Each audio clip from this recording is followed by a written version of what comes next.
brother Adesoji, who came into my life about the same time I lost my brother, and I feel like it's the ancestors kind of giving me, yes, and I will say that, a younger brother. Mm. And just the work that Dr. Carr has done in creating this Can you space call that me Greg? Can I yeah. be brother Greg? Can you? Nobody's known, please. Okay, my Okay. that's it. Yeah. Okay, fine. Okay. Anyway, so as I'm reading this and looking at how each of these main characters are dealing with their choices, their emotions about those choices, I'm also looking at how that companionship, there's a thread of healing through this book.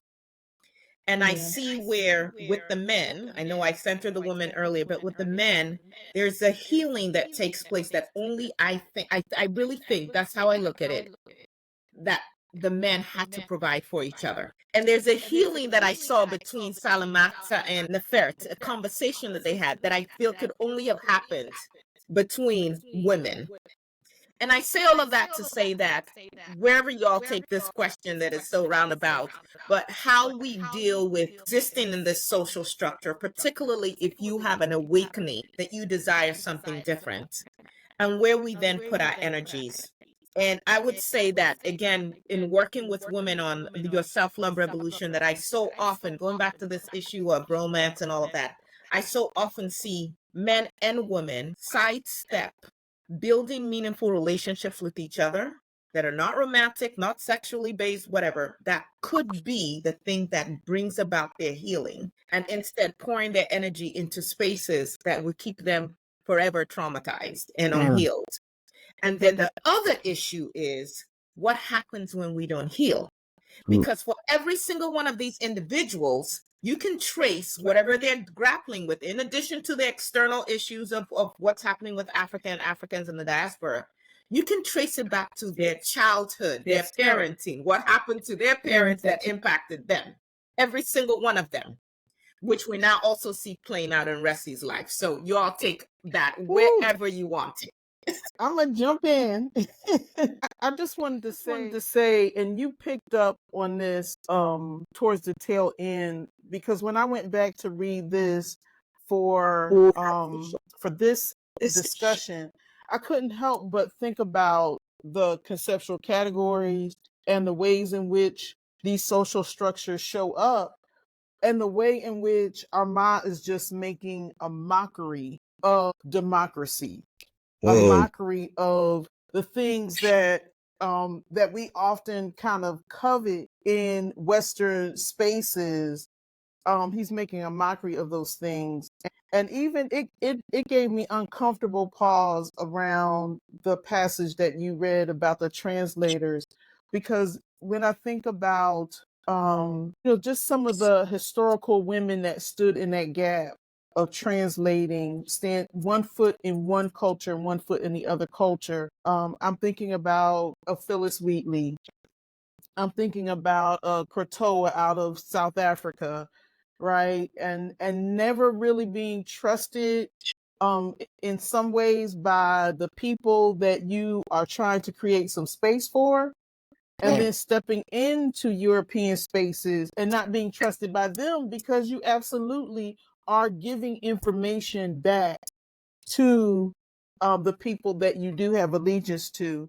But it's still an uncomfortable thing that we have to grapple with. And Armah is laying a lot of those things, laying them bare, even the ways in which we deal with things like depression and trauma. And we live in a moment where a person can actually spend so much time on the issue, the self-care, in isolation, right? I'm doing self-care by myself, in isolation. And I think, and I heard you say this, Carr, some time ago, what if self-care is us being together, right? And so It's self-care for me right now. I just see that operating, because there are places where these characters are patiently waiting for their companions to let go of that trauma, or let go of that inability to move forward. And they're saying, like, let me help you. I'm standing right here.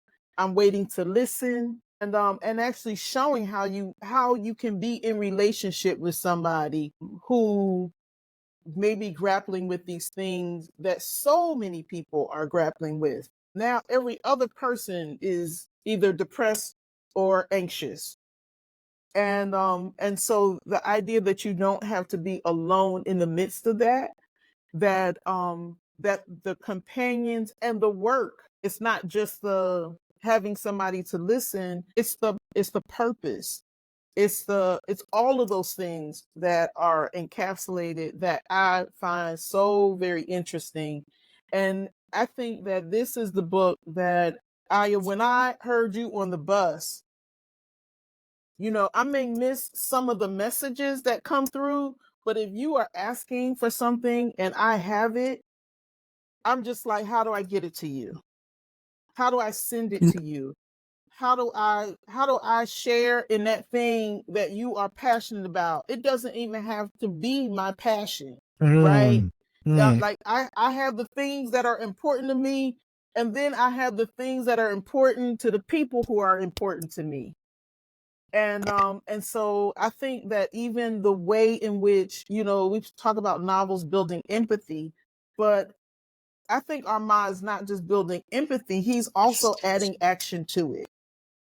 And I think that's an important part of this particular book. It is, once you start to recognize all of these social structures and things that just wreaked havoc, for so long, that he really is showing you that governance, who we are to each other, who we can be to each other. One of the things that I was thinking about, because Carr, I've had that feeling too about, how do I walk away from this job? But I think that he does a really good job of doing something that we are talking about now at Claflin, which is, how do we build something parallel? Something that maybe, if we are in this structure, maybe the structure gets 10%. But we build something, we use resources to build something parallel that could exist in other spaces. So that when we leave, we're not starting over from scratch. We have we built some things that we are proud of, that we could actually join with other like-minded people and have something to contribute. And so this idea of, they're not saying let's quit our jobs as translators. They're saying, let's use, number one, the resources, the time that's going to bring us together automatically, and let's fund this thing for ourselves, right? Something parallel that could actually lead to the world in which we want to live. Yes. And I'll stop there. Yes.